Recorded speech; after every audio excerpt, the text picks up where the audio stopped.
The last message my father sent me before he was killed in the line of duty read, "Ethan, my cover has been blown. The cartel will come for our family. Take your mother and get out of the country now. And remember, never reactivate my badge number."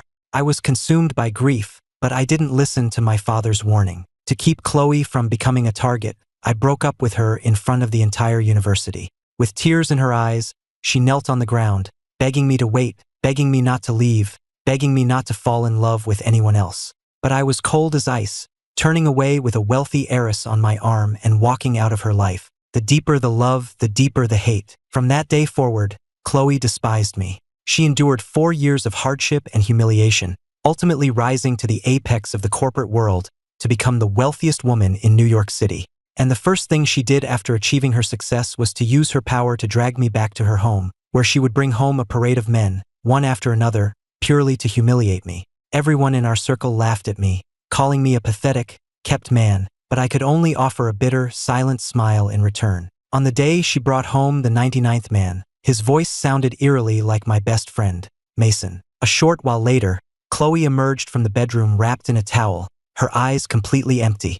Perfect timing. "We're out of condoms. Go buy some more." With that, she pulled a thick wad of cash from a nearby drawer and threw it in my face. "The rest is your tip. Isn't money all you care about?" My face stung where the bills had hit me. I didn't bend to pick up the scattered cash. Instead, my eyes burning, I looked at her. "You've slept with so many men over the years. Why couldn't you even spare Mason?" She knew perfectly well that Mason was my best friend. Chloe's eyes glinted with cold fury as she sneered, "Did you spare me back then?" A sharp pain shot through my heart as memories flooded back, overwhelming me like a tidal wave. Chloe and I had been childhood sweethearts, the model couple of our university. We had promised to get married the moment we were of legal age. But at the peak of our love, I suddenly broke up with her and left the country with a wealthy socialite. The day I left her, she chased after me for what felt like miles, her eyes red from crying, begging me over and over not to go. But I was heartless. I refused to say another word,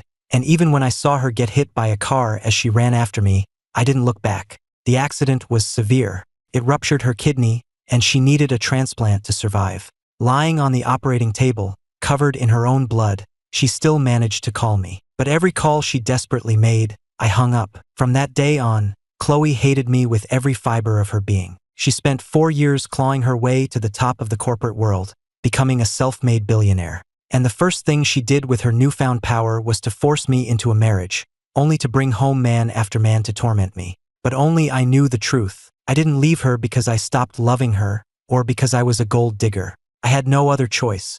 My father was an undercover cop. His mission went south, and the cartel discovered his identity. After they murdered him, they started coming after the rest of us. When we got word, my family had to flee. To protect Chloe, I had to cut her out of my life. When I heard about her accident, I risked everything to sneak back to the hospital and donate my kidney to her. I had to leave before she woke up. But when I got home, I found my entire family, my grandparents, my mother, and my sister had all been slaughtered by the cartel. I was the only one who survived. The image of my family's brutal murder made my vision swim with red. Seeing my bloodshot eyes, Chloe spoke, her voice frigid, yet I saw a flicker of hope in her gaze. "What? Are you going to tell me you had your reasons?" I snapped back to reality and shook my head firmly. "No reasons. You were right about me all along. I'm just a vain, money-grubbing parasite." I couldn't tell her the truth then, and I certainly can't now. I have a family to avenge. Our story is over. The years I've had since have been borrowed time. Now, I've decided to take up my father's badge and his mission. It's a dangerous path, and I'll probably be joining my family soon enough. At my words, Chloe's expression darkened further. She glared at me, her voice laced with fury. "If you have nothing to say, then get out and buy the condoms." I said nothing, just picked up the money from the floor and left. After I bought them, I left the bag by her door and locked myself in my own room. That night, as if to twist the knife, Chloe and Mason spoke loudly in the next room, whispering the same sweet nothings she once whispered to me. We didn't have much back then, living in a tiny studio apartment, but we were deeply in love. I had imagined 1,000 times growing old with her, raising a family, living a lifetime of happiness. But those memories were like a mirage, beautiful but forever out of reach. At that thought, tears I couldn't stop began to fall. The next morning, I woke to a tear-soaked pillow. When I went downstairs, they were both already awake. The household staff was bustling more than usual, and I soon learned why. It was Mason's birthday, and Chloe was throwing him a lavish party at the house. When the party began, their circle of friends filled the house. They all greeted Mason warmly, as if he were the man of the house. Chloe played her part perfectly, holding his hand as they accepted toasts. After he blew out his candles, she presented him with a diamond watch worth a fortune. As the night wore on, they shared a passionate kiss in front of all their guests. The room erupted in applause, and all eyes turned to me with undisguised pity. To be so thoroughly cuckolded, I was a pathetic sight. Everyone knew I was the joke of their social circle, yet I stood there like a statue, showing no reaction at all. I forced a bitter smile. Halfway through the party, Mason found me in a secluded corner. "You've seen all this, and you're not even going to ask me why?" I just shook my head. There's no need. Mason was my best friend, so he knew everything that had happened. For years, he had watched me suffer, had seen me break down over Chloe more times than I could count. He'd wanted to tell her the truth once, but I stopped him, insisting it wouldn't change anything. Now, Mason stared at me, his eyes red and filled with a storm of emotions I couldn't decipher. "Ethan, I've always hated this about you, this act of not caring about anything. You're so clueless. You never knew I've been in love with her for years, but she only ever had eyes for you. I know how much you've suffered for her, but you have no idea how much she debased herself for you. Of course I knew how much Chloe loved me. I knew if I just apologized, she would forgive me in a heartbeat, but I couldn't." Mason watched me, then paused. "You know, Chloe was never going to be with me. I had to lie. I told her I was the one who gave her my kidney. I just listened in silence." Seeing my continued silence, Mason's breathing grew heavy. After a moment, he said, "Ethan, you haven't gotten me a birthday gift yet. There's only one thing I want. I want you to give Chloe to me." I was silent for a long time. Just as Mason thought I wouldn't answer, I spoke a single word. "Fine." Mason smiled, his eyes welling with tears. "If you're going to give her up, then do it completely. Erase yourself from her heart for good." As he finished speaking, he let go of the banister, closed his eyes, and threw himself backward down the stairs. The loud crash drew everyone's attention. When Chloe saw Mason lying in a pool of blood at the bottom of the stairs, her face became a mask of pure ice.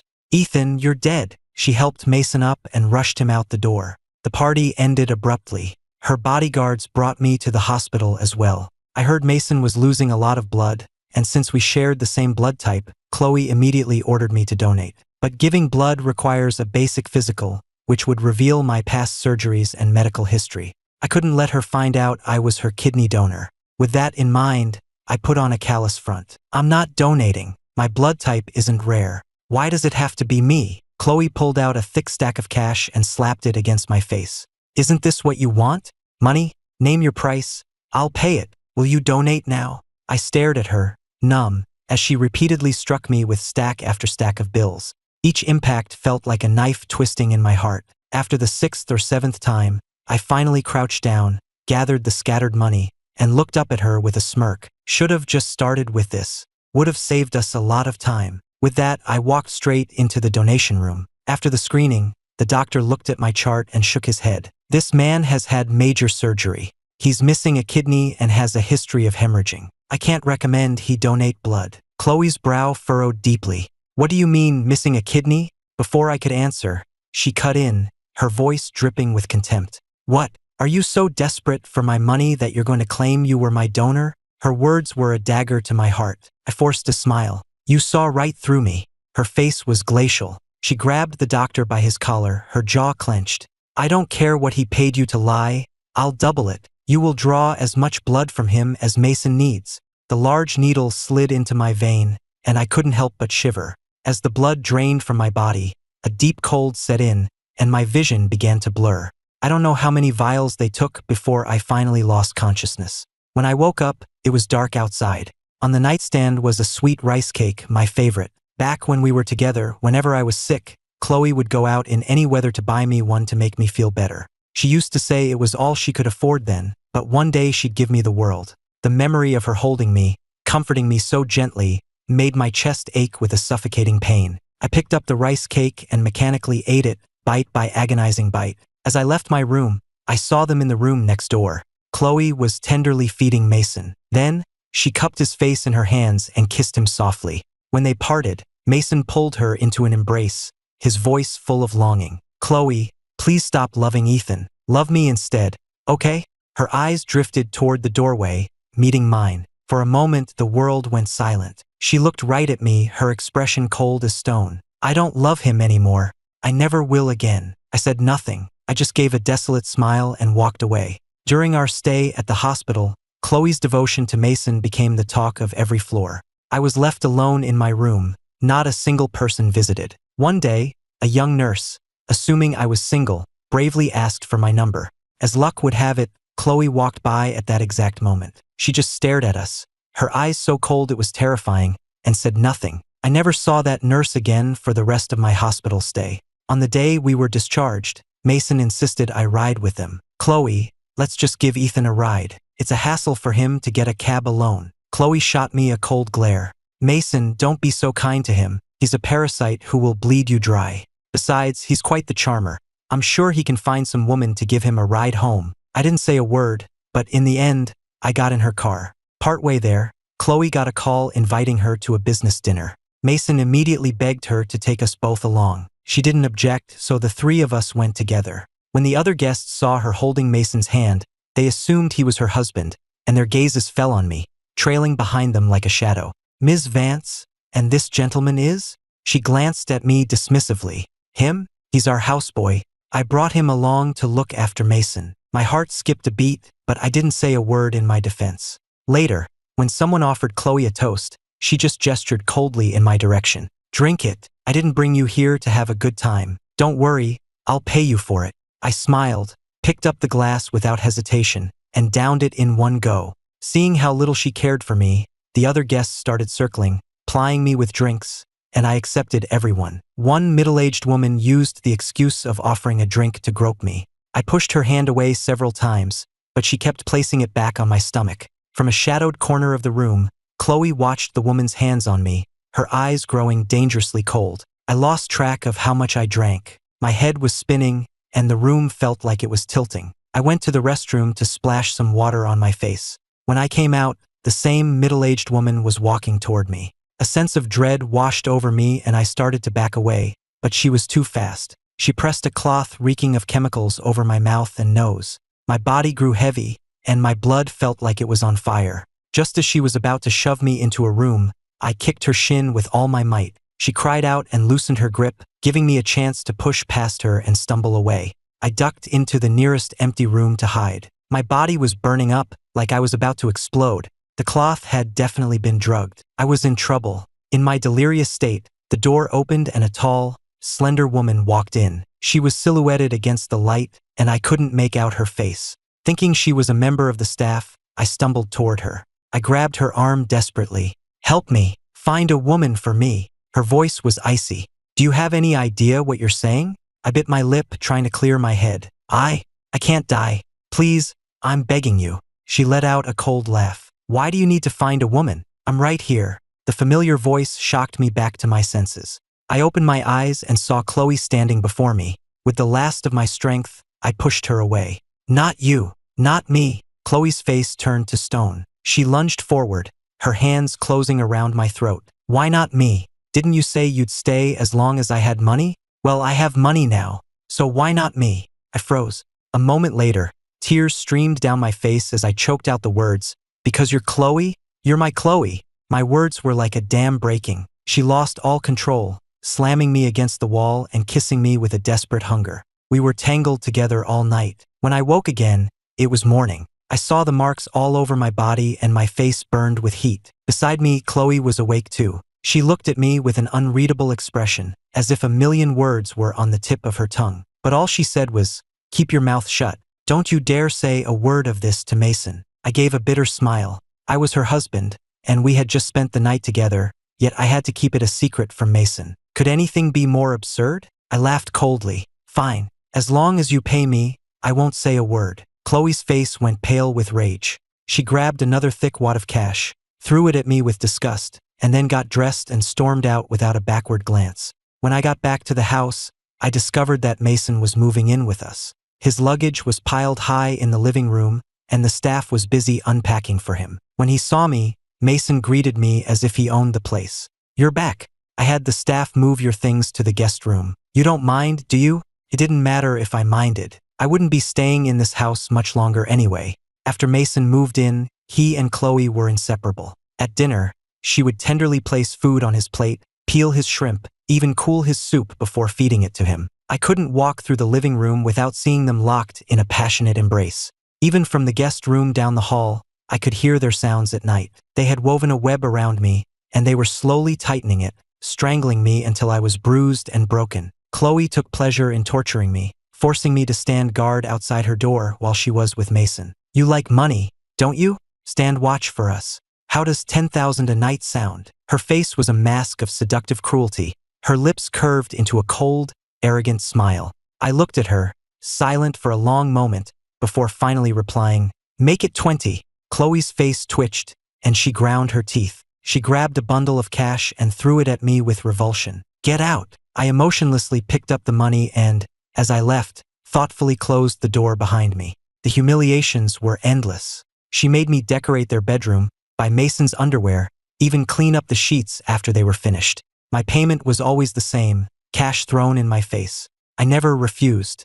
I never showed any emotion. No anger, no sadness, nothing. I would just calmly pick up the money and do as I was told, as detached as a machine. My indifference, however, seemed to drive Chloe insane. Late one night, when we were alone, she cornered me, her arms wrapping around my waist as she pressed me against a wall. Why are you so cold? Why don't you care? Why aren't you jealous? Did you ever even love me? Ethan, what am I to you? I remained impassive, my gaze empty of any affection. I only care about the money. If you want me to act jealous, that's fine, but it will cost you extra. This time, Chloe didn't fly into a rage. She just looked at me and laughed, a cold, hollow sound. She laughed until her eyes began to redden. Then she pushed me away and walked off without looking back. A few days later, Chloe had to go to a mountain resort for a business meeting. I wouldn't have known. She never told me her schedule, but I overheard the staff talking. I heard Ms. Vance went to the Snowfall Mountain Lodge for business and got caught in an avalanche on her way down. There's been no word yet. Really? Oh my God. I heard the snowfall has been record-breaking this year. If there was an avalanche, her chances aren't good. It's true. I heard Mr. Adams on the phone with her assistant. They've sent a search party, but the blizzard is so bad the official rescue teams can't even go up the mountain. They don't know if they'll be able to find her. My body went rigid, a feeling like ice water being poured over my head. With trembling hands, I unlocked my phone. The top news headline confirmed my fears. Major avalanche at Snowfall Mountain Lodge, Vance Corporation CEO missing. I had never felt fear like this. My phone slipped from my grasp and clattered to the floor. A million terrible scenarios flashed through my mind, and the blood drained from my face. No, nothing could happen to Chloe. I scrambled to my feet, threw on the heaviest coat and scarf I could find, and sprinted out of the mansion. When I reached the base of the mountain, the official rescue teams were all grounded by the blizzard, unable to ascend. I pushed through the crowd, grabbed a snowmobile, and revved the engine. Someone tried to stop me. Are you insane? The visibility is zero up there. You won't find anyone, and you'll just get yourself killed. We have to wait for the storm to pass.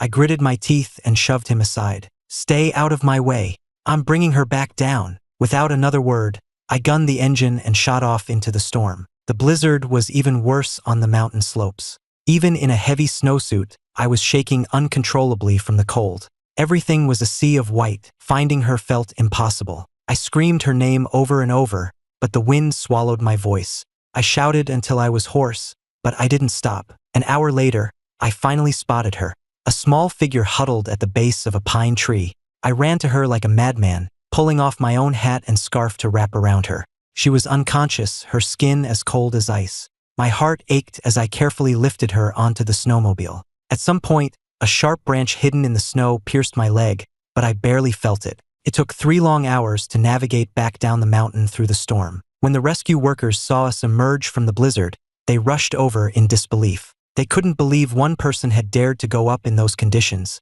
let alone find her and bring her back.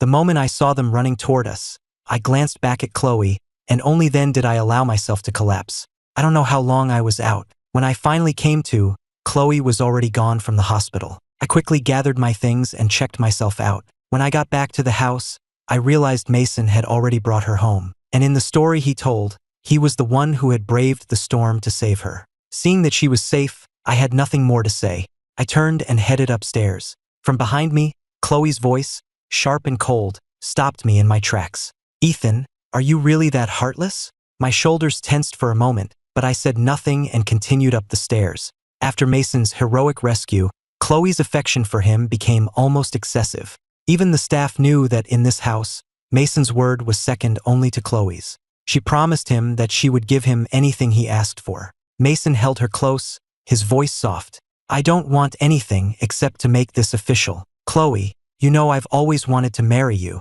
Chloe's arm around him stiffened. She was quiet for a moment before she finally spoke. I can give you anything else, just not that. He pulled back, his eyes glistening with tears. It's because of Ethan, isn't it? You love him so much, but does he love you back? Chloe, have you really been so blind to the one who's always been here for you? With that, he pushed her away and stormed out of the room, his eyes burning. Before Chloe could follow, she heard the screech of tires from the driveway. She ran outside to find Mason lying on the pavement, bleeding. The color drained from her face as she rushed to his side and cradled him in her arms. He looked so fragile, as if he might slip away at any second. Trembling, Chloe took his hand, her eyes filled with pity and regret. I'll marry you, I promise. I'll give you anything you want. Hearing her answer, he managed a relieved smile. The accident wasn't serious. After a quick trip to the hospital to bandage his wounds, he was discharged. The first thing Chloe did when they got home was ask me for a divorce.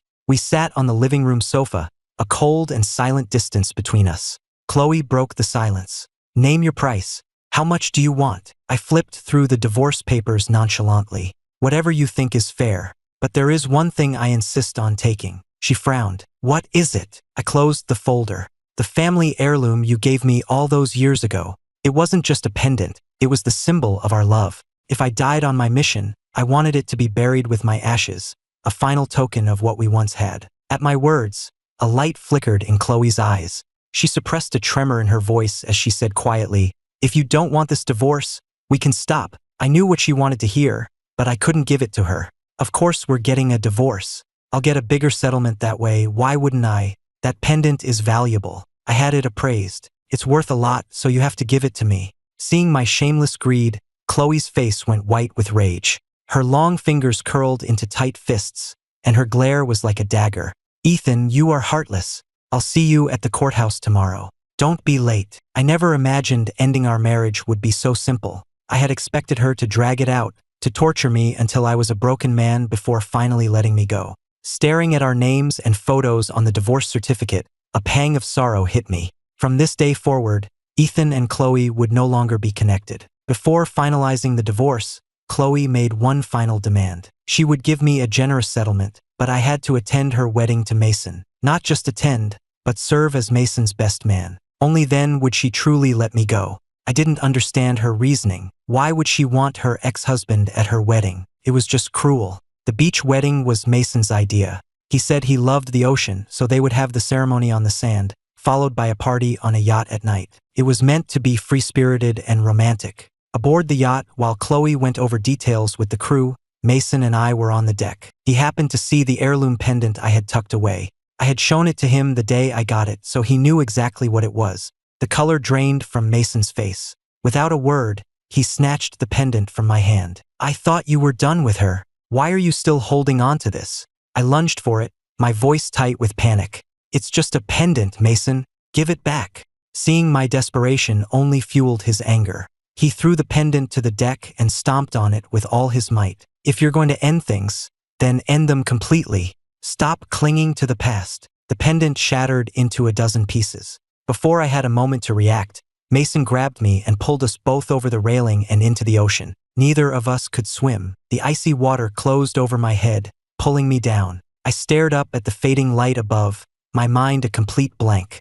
I remembered falling into a lake once, back when we first got together. She knew I couldn't swim and was frantic. It was the middle of winter, but she dove into the freezing water without a second thought and pulled me out. When she saw I was safe, her eyes were red, raw with fear. It was the first time I'd ever seen her cry. She clung to me, saying she thought she had lost me, and that losing me was her greatest fear in the world. The second time I saw her cry was the day I broke up with her. I'd never seen her so helpless. She was like a lost child, not understanding what she'd done wrong. just begging me not to leave. Now, after everything that had happened, would she still save me? I didn't know. I had no idea. Water filled my ears, drowning out all sound. I saw a figure dive into the light above, but it swam right past me, heading for Mason. God was merciful, I suppose. I didn't drown. When the crew pulled me back on board, the first thing I saw was Chloe cradling Mason, frantically checking him for injuries. She turned and glanced at me, a pathetic heap on the deck. Our eyes met. My gaze was hollow, like a shattered constellation, and I saw a flicker of something in her expression, a sudden, sharp pain. Chloe looked away. Don't look at me like that. Mason is the one I love now. Of course I would save him. I stopped loving you a long time ago. Did you really expect me to dive in for you like I used to? I just nodded slowly. Back at the house, Chloe coldly tossed the deed to the mansion in front of me. This place is tainted by you. It's not fit to be my and Mason's marital home. The thought of keeping it disgusts me, so it's yours. The wedding is tomorrow. Get your things in order and don't be late. After that, where you go and what you do is no longer my concern. I didn't argue. I just nodded. Chloe, I truly hope you'll be happy. I meant it, but I wouldn't be at her wedding. I had just received a message from my handler. My fake death was scheduled. It was time to start my mission. My time was up. On the day of the wedding, I stood in the house that was supposed to have been ours, watching a stream of demanding texts from her light up my phone. Ethan, what time is it? Why aren't you here? You have 20 minutes to get here. Now. Ethan, don't you dare break your promise to me. I silenced my phone, ignoring the frantic buzzing. I picked up a can of gasoline and began dousing the room. A John Doe body was already waiting in the living room, a stand-in for the fire. From this day on, Ethan Vance would cease to exist. I took out a lighter, tossed it onto the gasoline-soaked floor, and walked away without looking back. An hour later, I was at a secure government facility. My commanding officer solemnly pinned my father's old badge to my chest. Badge number 174768 is hereby reactivated. Ethan, welcome back. Salute. With 10 minutes until the ceremony, Chloe coldly set down her phone. She had called me dozens of times, but every call went straight to voicemail. What was he playing at? Did he think the settlement wasn't enough? Chloe clutched her phone, her eyes blazing with anger, but Mason could see the flicker of worry hidden beneath the fury. Mason, wait here. I'm gonna go drag Ethan back here to be your best man. Mason grabbed her arm, holding her back. It's okay, Chloe. If he doesn't show, he doesn't show. We can't let him ruin our perfect day, can we? He soothed her. He had waited years for this moment. He wouldn't let Ethan ruin it now. A flicker of malice crossed Mason's face. Chloe's expression dimmed, but she didn't argue. 10 minutes left. She thought, if he would just call or even text and tell her he couldn't let her go, beg her not to marry Mason. She waited, but the seconds ticked by, and the call she longed for never came. Finally, the wedding march began. With a look of profound disappointment, she tossed her phone onto a nearby table, her face hardening into a cold mask. Let's go, Mason. After today, you will truly be my husband. The moment she turned away, the screen of the phone on the table lit up with a new message. Mason's expression flickered for a second before he smiled. You go on ahead. I'll be right there. Chloe nodded and walked into the main hall by herself. Mason picked up Chloe's phone. The text was from her head of household. Urgent, Ms. Vance. Something has happened to Mr. Vance. He deleted the message. A second later, his own phone rang. It was the same number. Hello, Alfred? He answered, his voice calm and casual. Mr. Adams, is Ms. Vance with you? Something's happened to Mr. Vance. Chloe and I are about to be married. Don't bother her with such trivial things. With that, Mason hung up. The officiant was reaching the crescendo of his speech. It was his cue. With a satisfied smile, he pushed open the doors to the hall and walked down the aisle under the bright lights, toward the woman he had loved for so many years. The wedding went off without a hitch. They exchanged vows, rings, and a kiss before the cheering crowd. Everyone was congratulating them, but a knot of anxiety in Chloe's stomach only tightened. She instinctively reached for her phone to see if I had replied, only to remember she had left it behind. Chloe, it's time to greet the guests. So many people came today, Mason said, his face beaming with happiness.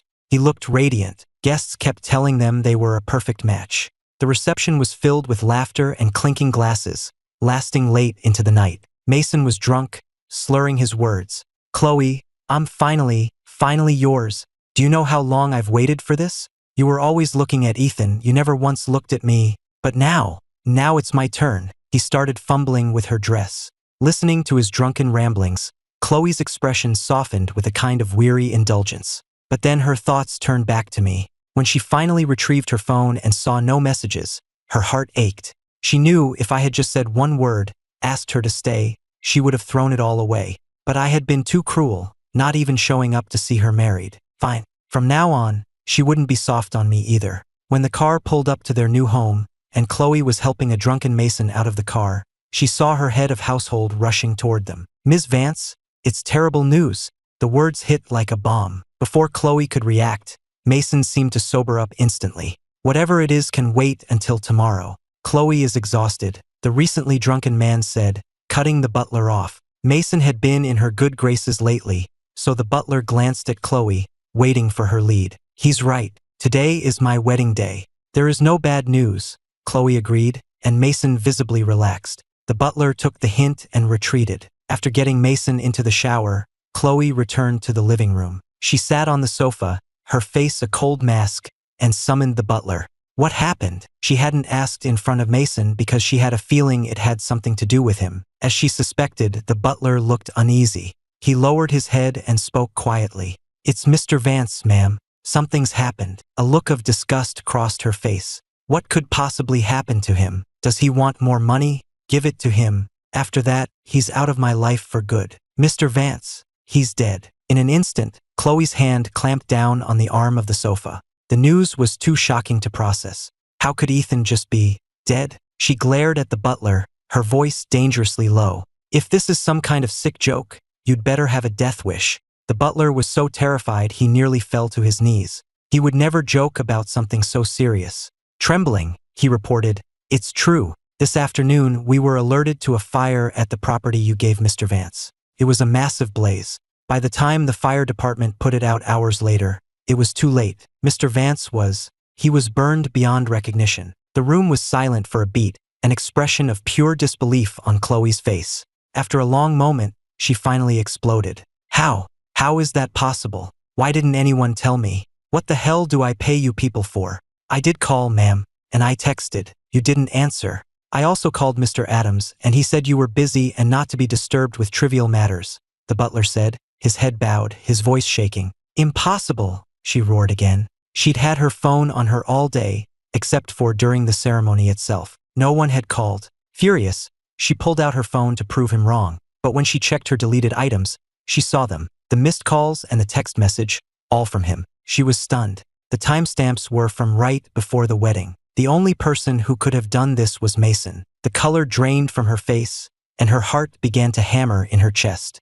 "Take me to him," she said, her voice trembling. "Ms. Vance, Mr. Vance is..." Before the butler could finish, Chloe's eyes blazed with red-rimmed fury. "Take me to see Ethan," she screamed again. The butler, his face a mask of pity, could only nod. The driver brought the car around, and they drove to the house that was supposed to have been ours. When Chloe stepped out of the car, she couldn't believe what she was seeing. The place where our memories were made was now a charred ruin. Nothing was left. She walked in a trance through the scorched earth, the acrid smell of smoke still hanging heavy in the air, a testament to the fire's fury. She made her way to the back of the property, where in a small, cleared space, she saw a body burned beyond recognition. Her breath caught in her throat. Chloe sank to her knees, not daring to touch the body, afraid it would crumble to ash at her touch. "Is it him?" she rasped, her voice raw with disbelief. She couldn't comprehend that just yesterday I had been alive, and now, this. Chloe's heart felt like it was being crushed. A single tear fell from her burning eyes, landing silently in the dirt. Why? Why did this happen? What caused the fire? "Ethan, you took all that money from me, and you haven't even spent it. You love money, don't you? I'll give you all of it. Just tell me this is a joke. You can have all my money." "Ethan," she screamed. She used to hate me for being a gold digger, but now she prayed it was all just another ploy for money. That if she just offered me enough, I would walk out of the shadows, smiling. But she screamed my name over and over, and was met with only silence. Here, in these empty ruins, the man she loved was gone. "Ethan," Chloe whispered my name, her voice weak, as tears streamed down her face. Even after all the pain I had caused her, she could never forget me. She had married Mason to finally put the past behind her. But why? Why had I left her again? "Ethan, How could you be so cruel?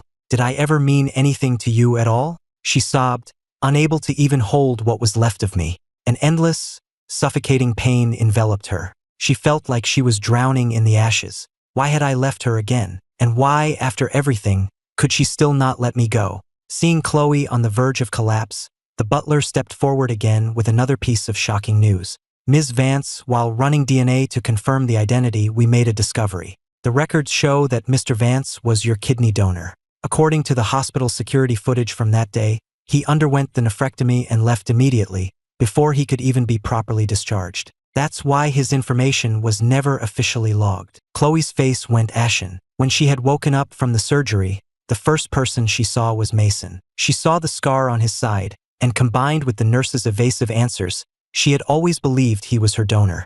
It was the reason she had started a relationship with him, to think it had all been a lie. And the avalanche at the resort, it was Mr. Vance who risked his life to save you. With each revelation the butler made in front of my remains, Chloe's agony intensified. Finally, she couldn't bear it any longer.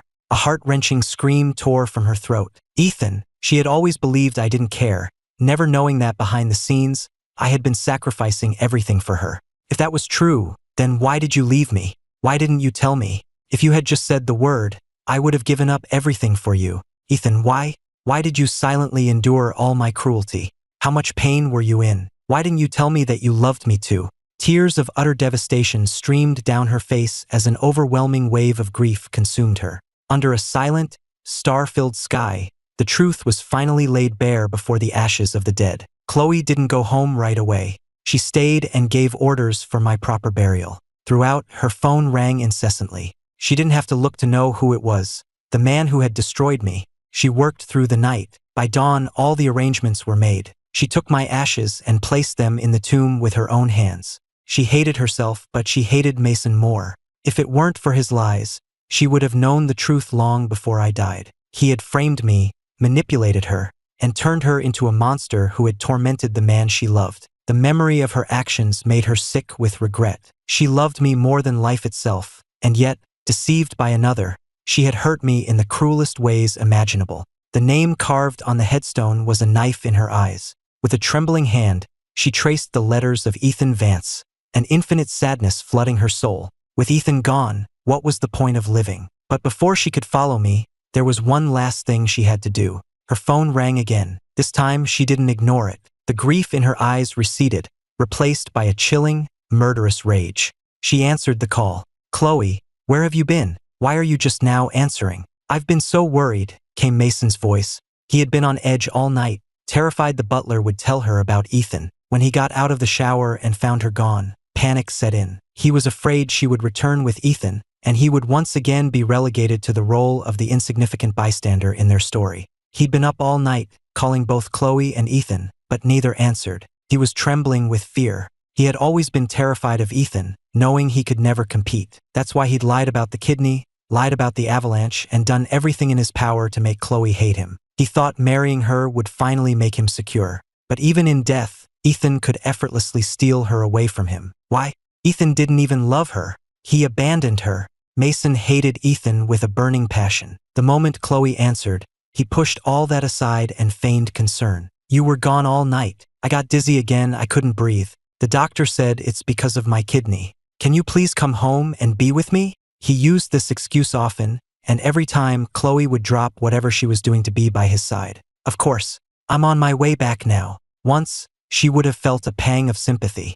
Now, knowing the truth, his words just made her feel sick. How dare he? She laughed, a cold, dead sound, and hung up. Her white wedding dress had been replaced by a severe black suit, the color of mourning. An hour later, she arrived back at the home she shared with Mason. As she opened the door, Mason rushed to her. Chloe, I missed you. Where were you last night? Chloe's gaze was frigid, as if she were looking at something pathetic. She looked at his eager face, grabbed his chin, and as he leaned in expecting a kiss, she slapped him across the face with all her strength. The crack of the slap echoed in the room as Mason stumbled and fell to the floor. He looked up, his eyes wide with disbelief. Chloe, why? Why would you hit me? After everything I've done for you, after I saved your life. As he spoke, a look of realization, then venom, crossed his face. I see. It was Ethan, wasn't it? What did he tell you? He doesn't love you. Whatever lies he spun. Chloe, you can't believe him over me. I'm the one who truly loves you, who would do anything for you. Ethan is just a parasite, a gold-digging scumbag who used you. You've known that for years. He acted as if he were the victim, oblivious to the fact that his words were only fanning the flames of her rage. Mason, you're dead. She kicked the man on the floor, sending him crashing into a nearby pillar. Blood started to trickle from a gash on his forehead. He still didn't understand what was happening, why she was treating him this way. It had to be Ethan. It had to be. Mason crawled to her feet, weeping pathetically. Chloe, just tell me what I did wrong. I'll fix it, I promise. Just please, don't believe whatever lies Ethan told you. But the affection in her eyes was long gone. If my staff hadn't investigated, I would never have known you've been lying to me this entire time. You weren't my kidney donor. You didn't save me from the avalanche. It was all Ethan. He sacrificed everything for me, and you took the credit for it while you systematically destroyed him. Mason, you have a lot of nerve. His face was deathly pale as he clung to her leg, tears streaming down his face. I didn't want to lie, Chloe. Believe me, I just love you so much. I couldn't stand watching Ethan hurt you over and over again. We're married now. Forget about him. Let's just be happy together. Okay? I promise. I'll change. Chloe, please, forgive me. I'm your husband now. He sobbed, looking up at her, praying for forgiveness. But he had forgotten that Chloe was not a merciful woman, and that Ethan had always been, and would always be, the one true love of her life. Her voice was as cold as the grave. My mistake was trusting you, and Ethan paid the price. Do you know where he is now? If you go to him and apologize, I'll forgive you. Mason's eyes lit up. He knew it. He still had a chance. He'd been with her for so long, she couldn't be completely indifferent to him. She always hated seeing him cry. He nodded eagerly, a smile breaking through his tears. Okay, of course. It's my fault. I should apologize to Ethan. He likes money, right? I'll give him a lot of money, he'll be thrilled. So, Chloe, where is he? I'll go apologize right now. Chloe looked at him, a cruel smile playing on her lips, her voice like something from a nightmare. Then you can go down to hell and atone to him in person. The color drained from Mason's face. He couldn't believe what he was hearing. Ethan's dead? How? That's impossible. It must be a mistake. It's a trick. Another one of his schemes to win you back. How could he be dead? He yelled. A crazed light entered Chloe's eyes. Still pretending? If it wasn't for you, he wouldn't be dead. If you hadn't stopped Alfred from calling me, he could have been saved. You were so desperate to marry me.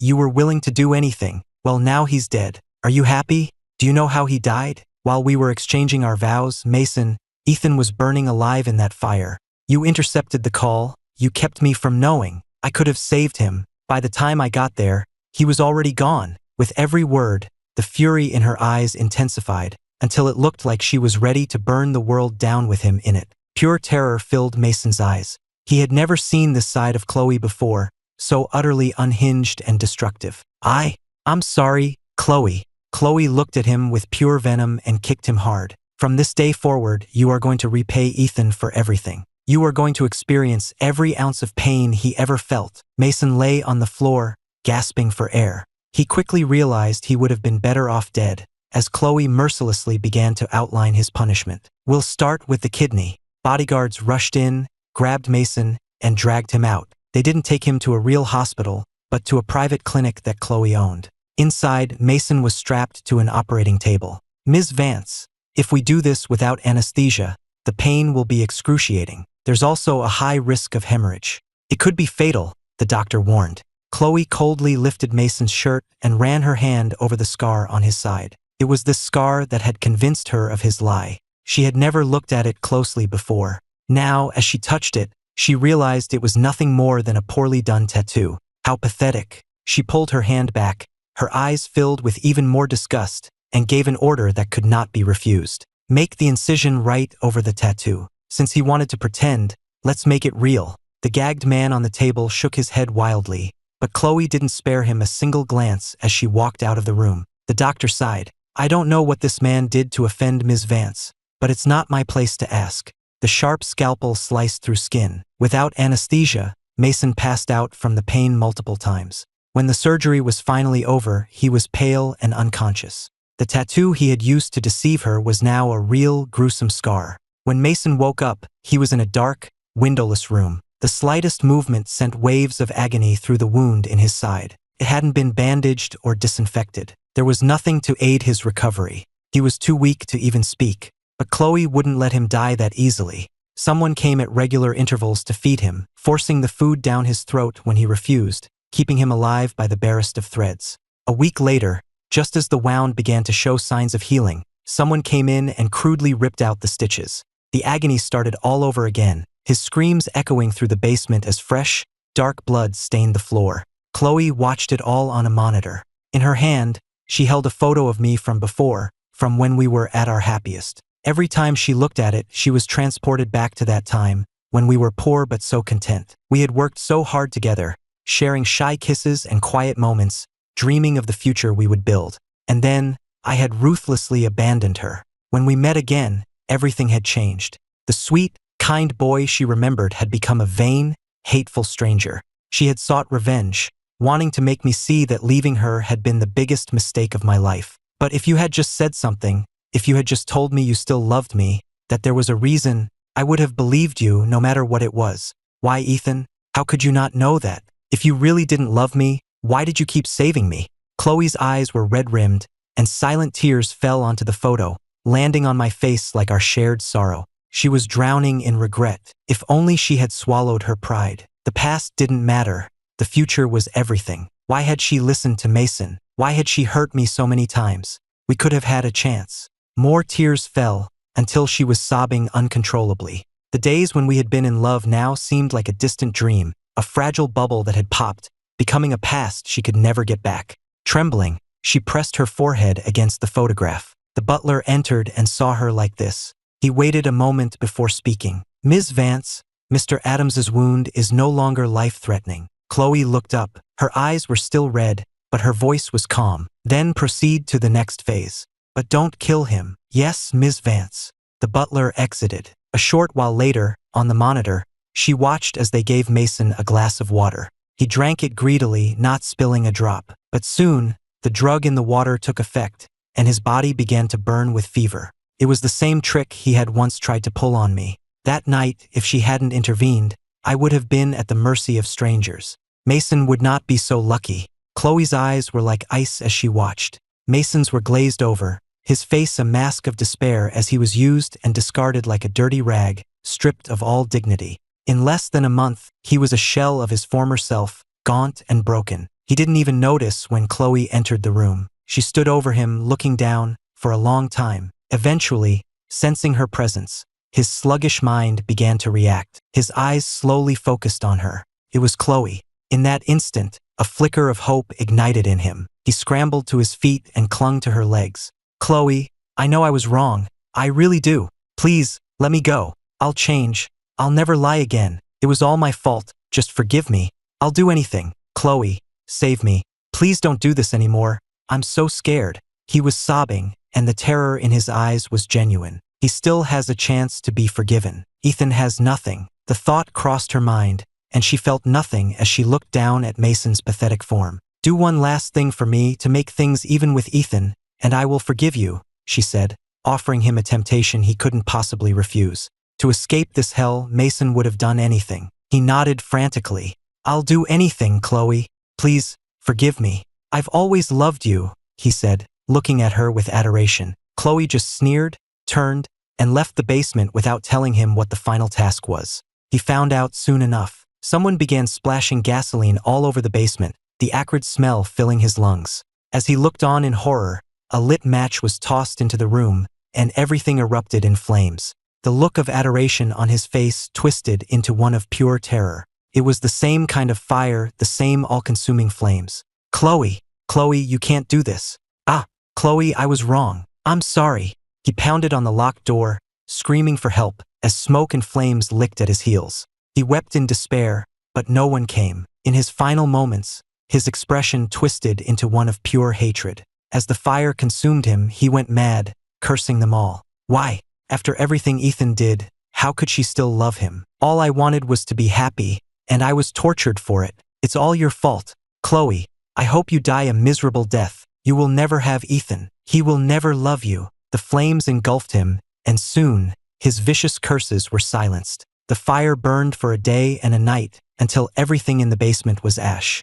Just like before, the sealed door was not opened until the last ember had died. Mason was charred black, his features melted away, a horrific sight, but he was still breathing. The fire was never meant to kill him, only to torture him. Chloe glanced at him dispassionately and summoned her butler. Since he's so desperate to be by my side, let's make sure he understands I only have eyes for Ethan. Send him to a plastic surgeon. The man on the floor couldn't speak, but his wide eyes burned with a poisonous hatred. He underwent extensive skin grafts, and his face was surgically altered, bone by bone, until he was a perfect replica of me. The surgeons all knew he was Chloe's plaything, and none of them were gentle. The agony was relentless, day and night. After 3 days of facial reconstruction, they finally began treating his burns. Took 3 months for him to heal, and by the end, his old face was gone, replaced by a perfect copy of mine. Staring at his new face in the mirror, Mason went berserk, smashing everything in sight,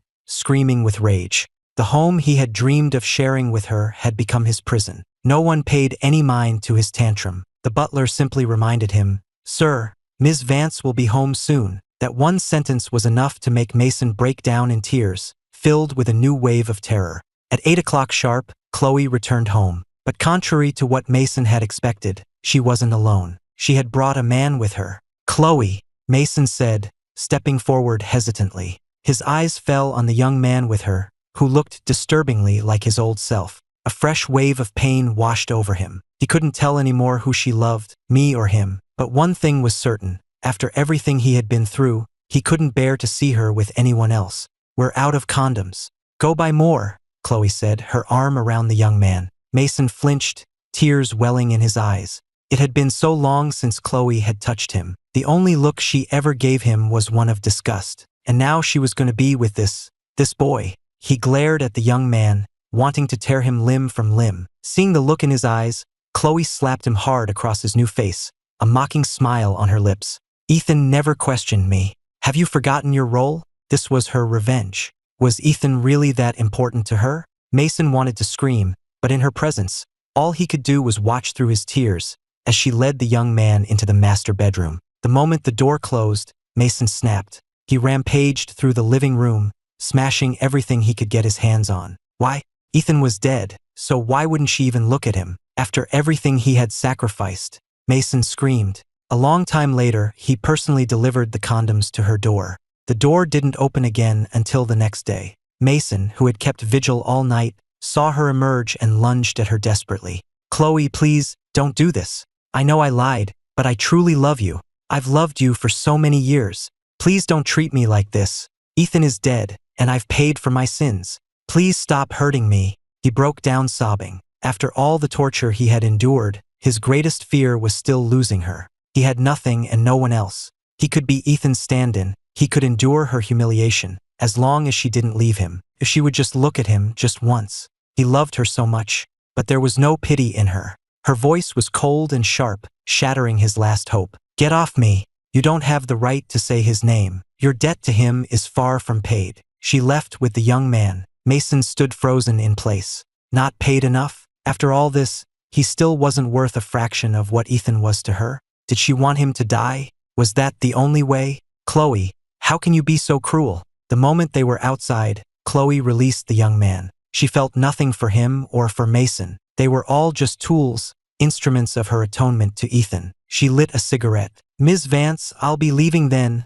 the young man said, quietly excusing himself. He was much smarter than Mason and just as ambitious. Chloe nodded without a word and began to walk, aimlessly, with no destination in mind. She just missed him. On the bustling street, people flowed past her like a river. Then she looked up and saw a familiar silhouette. She didn't even see his face, just a glimpse, but her eyes were instantly drawn to him, as if by fate. Her heart began to race as she followed him with her eyes, transfixed. The man was holding a woman's hand. He turned to say something to her, and in that moment, Chloe saw his face.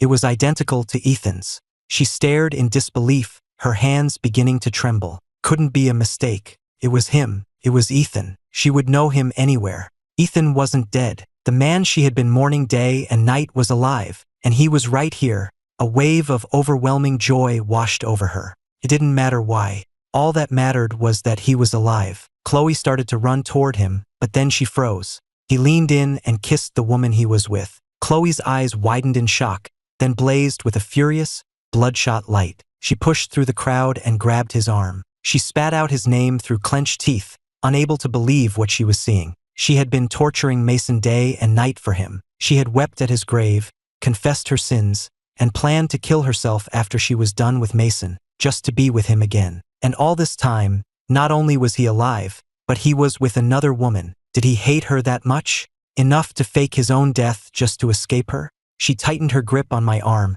her eyes, red-rimmed, fixed on the face she had dreamed of every night. She had imagined this moment so many times. If he were alive, if she found him, she would do anything to be with him again. He could hit her, curse her, he could even take back the kidney he gave her. As long as he came back, she would give him anything, even her own life. She had to prove to him that the girl who loved him at 18 was the same woman who loved him at 28. Mason had just been a terrible mistake. But now that she was really here, standing in front of me, she was at a loss for words.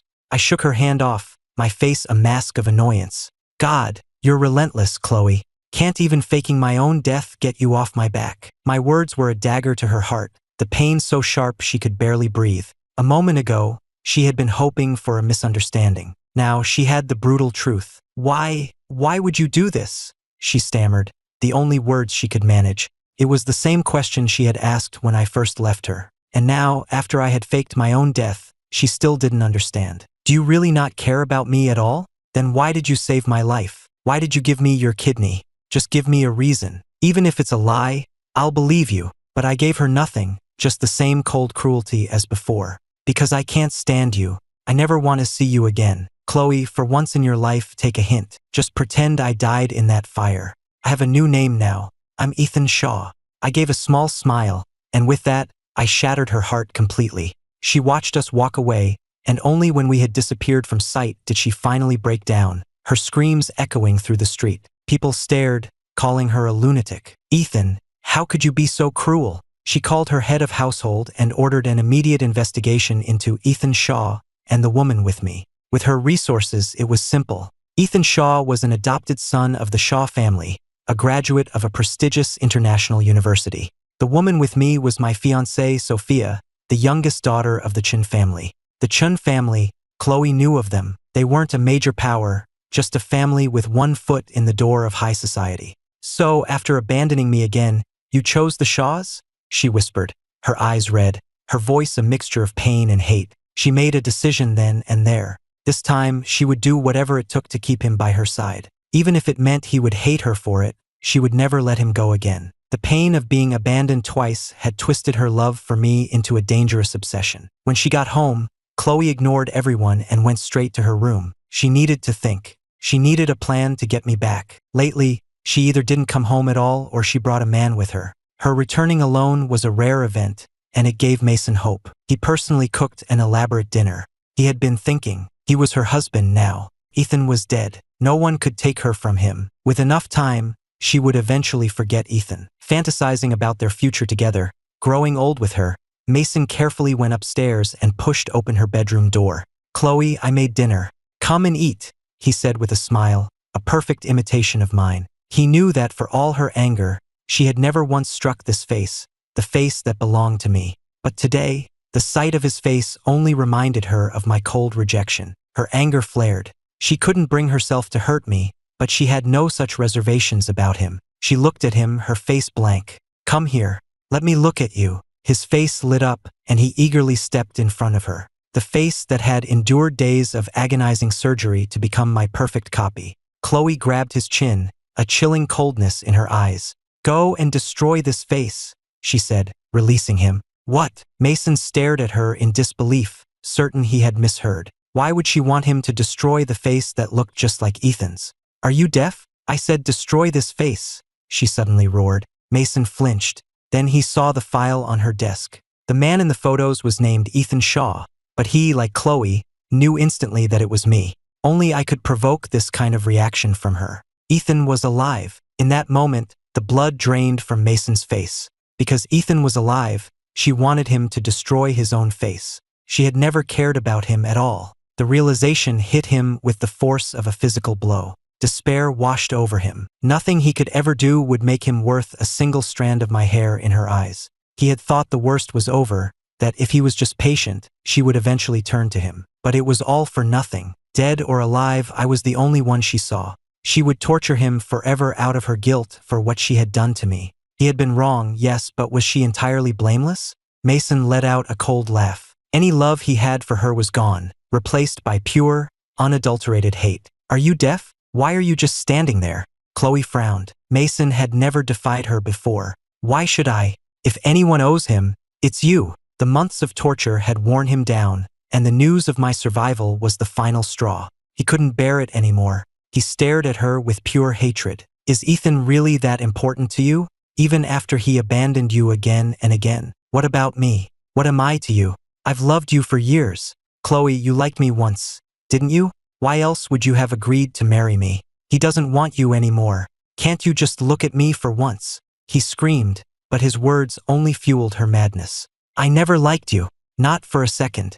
You faked that accident to trap me into marrying you. And Ethan isn't dead. He didn't abandon me. He's gonna come back to me, and we're gonna get married and grow old together. You're nothing compared to him. You're just a toy I was playing with. True despair is a dead heart. Tears streamed from Mason's eyes. He started with a soft chuckle, which quickly escalated into a mad, hysterical laugh, his eyes filled with mocking hatred. You're the one who couldn't keep him. You're the one who humiliated him with your money, over and over again. It was all you, Chloe. So what if he saved you? He stopped loving you a long time ago. You're the only one who can't move on. Ha! So you finally get what you deserve. You and Ethan will never be together. You'll both die miserable deaths. The hatred in his eyes was so intense it startled her. She lunged forward and kicked him hard in the head. Shut up. Ethan and I will be together. We'll be happy forever. We'll never be apart again. Mason's eyes slowly closed. The struggling stopped. He was dead. Just like that. The realization dawned on her slowly, tinged with disbelief. Mason was just dead, so easily. Staring at his lifeless body, she felt a strange sense of unreality, as if he might open his eyes at any moment. She stood there for a long time as his body grew cold and stiff. He wasn't coming back. Chloe took a deep breath, finally pulling herself away from the scene. A profound weariness washed over her. There was a knock at the door. It was the butler. He saw Mason's body on the floor and didn't seem particularly surprised. Ms. Vance, the Chun family is hosting a party in 2 days. Will you be attending? I hear they plan to formally announce the engagement of Mr. Shaw and Miss Chun. Chloe rubbed her temples, her voice low. Yes, not only will I attend, but prepare a generous gift. I need to pay a visit to the family who dares to steal what's mine. And, take care of this, she said, gesturing dismissively at Mason's body. The butler nodded. Also, Ms. Vance, we've uncovered some unusual information regarding Miss Chun. Chloe's eyes snapped open. Miss Chun did indeed return from abroad, but her family's business interests are not what they seem. If Mr. Shaw marries into that family, I'm afraid. The butler explained what his investigation had uncovered, and with every word, Chloe's blood ran colder. They didn't care about Ethan. They were going to use him and discard him. Chloe's fists clenched, her eyes blazing with fury. A few days later, the Chun family's party went ahead as planned. Given their status, the guest list was mostly close friends and family, no major players. No one expected Chloe Vance to show up. Ms. Vance, I'm so sorry. I had no idea you were coming. To have you at our humble gathering. The head of the Chun family was beside himself with excitement. He had never dreamed of having such an important figure at one of his events. My husband took an interest, so I thought I'd come see what all the fuss was about, Chloe said, her face unreadable. Ah, I see. Well, where is he? I'll have the younger generation come and greet him, Mr. Chun said politely. Whatever her reason for being there, her presence was a major coup. He ignored his other guests and devoted his full attention to her, explaining his family's business and the purpose of the evening's gathering. To be honest, it's my youngest daughter. She's fallen for one of the Shaw boys and insists on marrying him. We may not be on the level of Vance Corporation, but we still have our traditions. So, we're announcing their engagement tonight to make things official, Mr. Chun said with a laugh. Chloe gave non-committal replies, which he didn't seem to mind. It wasn't until the house lights dimmed and a spotlight hit the stage that her expression grew serious. Even though it was just an engagement party, The couple on stage was dressed for a wedding. He was in a black tuxedo and she was in a white gown. Chloe's eyes were locked on the man who had haunted her every waking thought. "Good evening, everyone, and welcome to our home. I have a very special announcement to make tonight. I, Sophia Chun, am engaged to be married to Ethan Shaw." The woman beamed, holding up my hand to show off a glittering diamond ring. The room erupted in applause. Mr. Chun was beaming beside them. Only Chloe remained still and silent, her eyes fixed on the man on the stage. "Ms. Vance, has your husband not arrived?" Mr. Chun asked, noticing her strange mood and not wanting to offend her. Chloe didn't look at him. Her eyes were still locked on me as she said softly, "He's here, and he looks very handsome." Then she stood up. My smile faltered as I saw her. She was here. Couldn't believe it. After the cruel things I had said to her, I never imagined she would follow me here, to my engagement party. Our eyes met across the crowded room, and for a moment, it felt like we were the only two people there, 1,000 unspoken words passing between us. In that instant, we understood each other perfectly. Chloe's heart raced. She knew, somehow, that I still loved her, even as Ethan Shaw, and I knew what she was about to do. Panic seized me.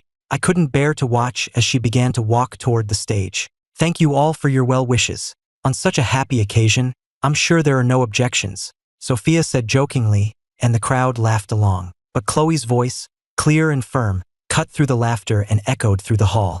"I object." She was now on the stage, standing right in front of me. "Ms. Vance." Sophia, though new to the scene, knew the name. She was completely bewildered, but Chloe didn't even glance at her. Her eyes were fixed on me, her voice suddenly soft. "Ethan, no, Ethan Shaw. Come with me. I love you."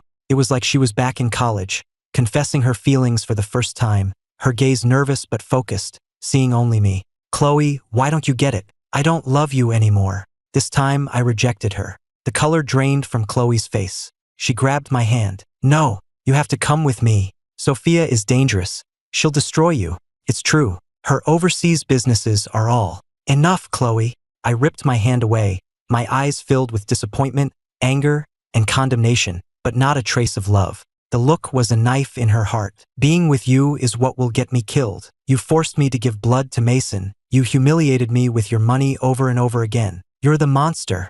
I finally escaped you. Why did you have to track me down? I love Sophia. She's not like you. She would never hurt me. Do you think everyone in the world is as cruel as you are?" I screamed the words, my breath ragged, my voice raw. My eyes were burning, but hers were even redder as tears began to fall. "You really don't love me at all?" she asked, her voice trembling. "Not at all. Maybe I did once, but I have someone new now." "Then why did you give me your kidney? Why did you risk your life to save me in the avalanche?" "That was the past. Don't you get it, Chloe? It's over." I screamed, completely losing control. "I never want to see you again. Can you just get out of my life? I hate you, Chloe. I hate you." My hysterical screams shattered her last line of defense. She just stared at me, her face a mask of infinite pain. She had lost me, for good this time. She said nothing more, just stared. But the party wasn't going to stop for her. The Chens, even as a minor family,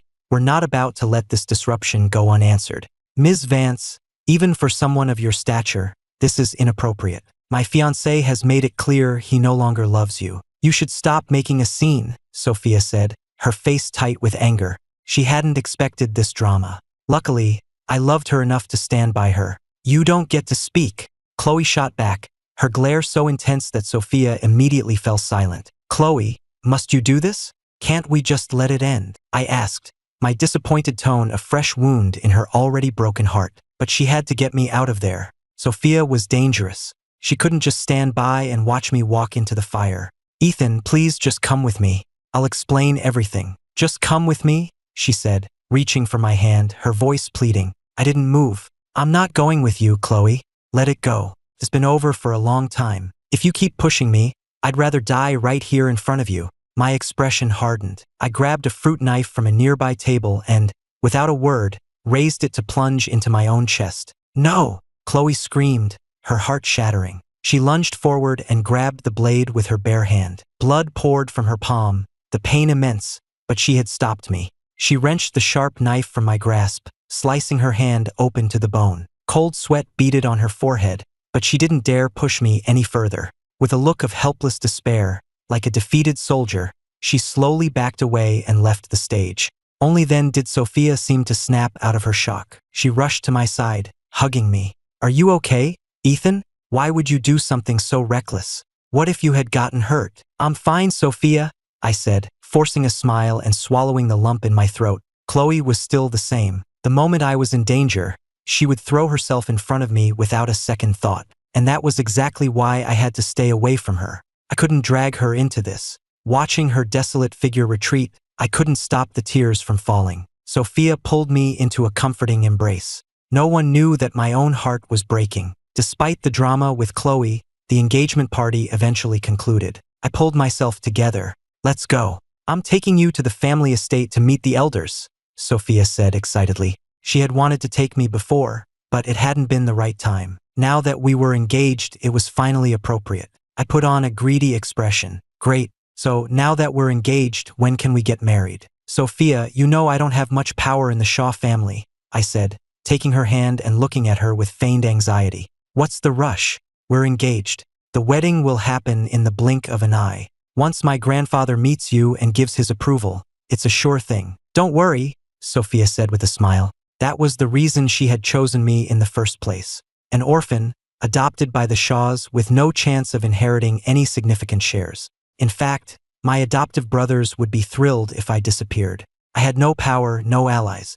I was easy to control. We got in the car and drove to the Chun family estate. It was a large, imposing mansion and felt somewhat sinister, but I acted as if I didn't notice, a hopeful smile on my face. Only a few direct family members were present. "I didn't bring a gift. I hope your grandfather won't be upset." "Of course not. He's been very eager to meet you." "That's a relief. I'm finally going to have a real family." "Sophia, I'm so glad I met you," I said, my eyes shining with feigned happiness. She sneered internally. What an idiot. The Shaws were nothing compared to her family, and he was just an adopted son. Did he really think she would marry him? But his stupidity was what made him the perfect pawn. Sophia gave a non-committal reply as she led me into the main hall. An old man, clearly the patriarch, was seated at the head of the room. His eyes lit up when he saw me. "So this is your fiancé?" he asked, a hint of satisfaction in his voice. "That's right. Prime specimen, isn't he?"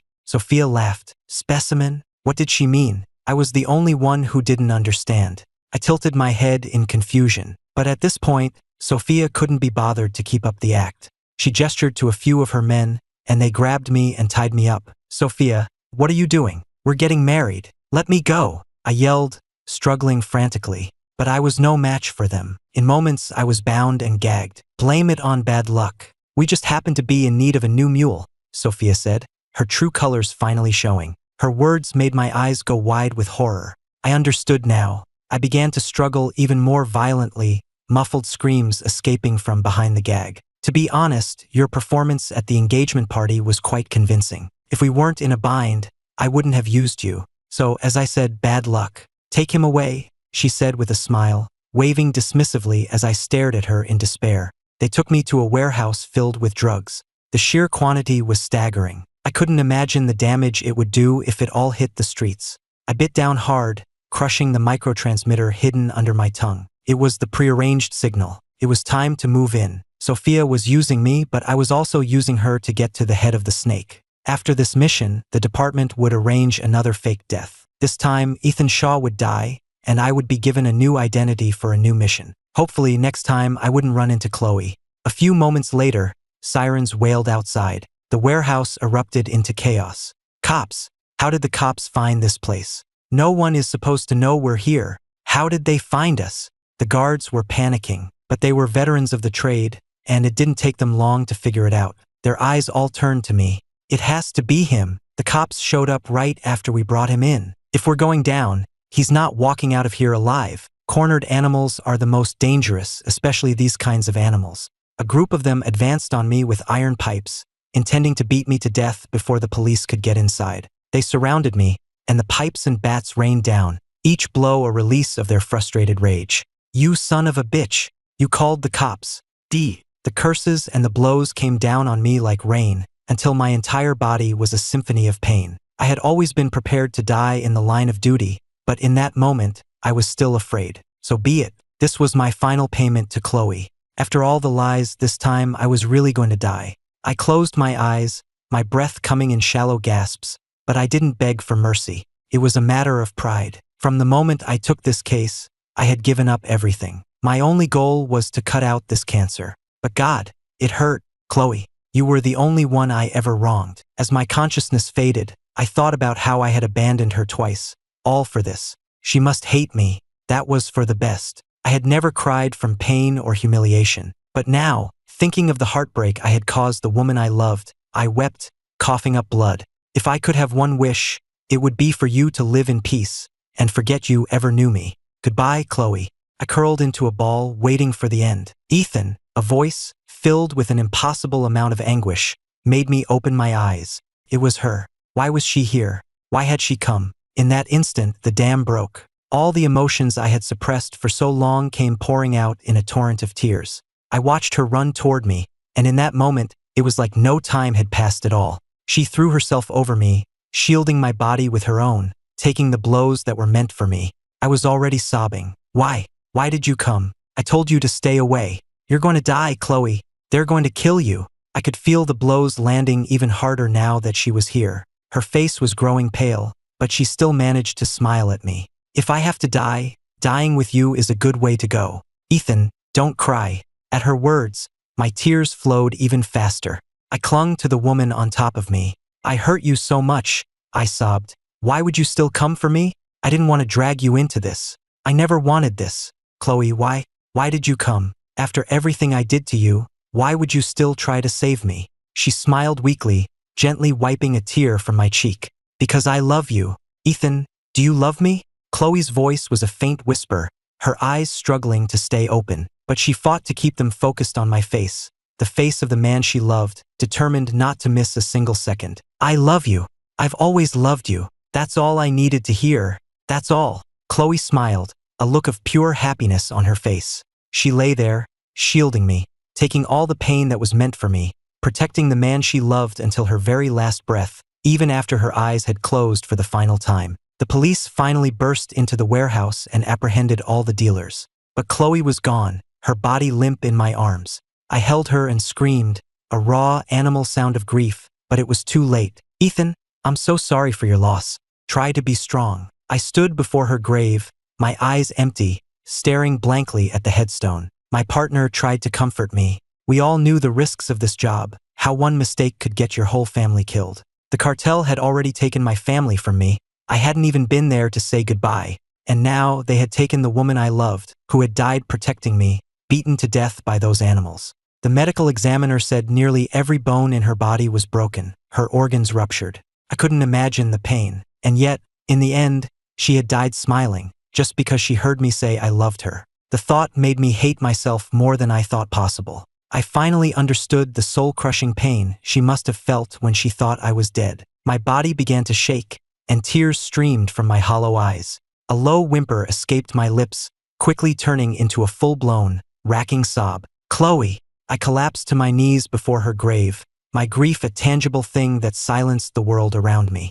No one disturbed me. They left in silence, leaving me alone to cling to the cold stone and weep. The next day, when Chloe's butler came to pay his respects, the gravesite was empty. I went on to complete mission after mission, taking on one new identity after another. I met many people, some of whom showed interest, but I always just smiled and moved on. Until one day I took a bullet. It was a bad one. They did everything they could, but they couldn't stop the bleeding. I was finally dying, and the thought brought me a strange sense of peace. Under the cover of darkness, when the nurses weren't looking, I slipped out of the hospital and made my way to Chloe's grave. A sense of peace I hadn't felt in years washed over me. I leaned against the cold stone, as if I were leaning against her. I'm here to be with you, Chloe, I whispered with a smile, closing my eyes and letting the falling snow cover me like a blanket. I'm sorry I made you wait so long. I love you. The snow fell all night, blanketing the world in white. The next morning, when the nurses discovered I was gone, they immediately called the police. They searched the entire hospital, but I was nowhere to be found. They finally found me at Chloe's grave, frozen solid. But there was a peaceful smile on my face, as if I were only sleeping. The sight made everyone's heart ache. They all fell silent. They knew the whole story, how my father, an undercover cop, had been killed, and how his family had been slaughtered, leaving only me. How I'd had to leave Chloe to protect her, unable to tell her the truth. How, when we met again, love and hate had become a twisted knot in both our hearts. How a broken Chloe had hurt me again and again, searching my face for any sign that I had ever loved her, only to be met with another abandonment, and then the news of my death. And how, only at the very end, did she finally hear the truth from my own lips, just before death finally set me free. Was it all worth it? Looking at my smiling face, no one could say, because from the very beginning, there were no easy answers. May you find each other in the next life, a life without burdens, without the weight of vengeance, without the poison of lies. A life without regrets, where you never have to leave each other's side. They offered a silent blessing for the two of us, and quietly departed. The snow continued to fall, but the star-crossed lovers were finally at peace.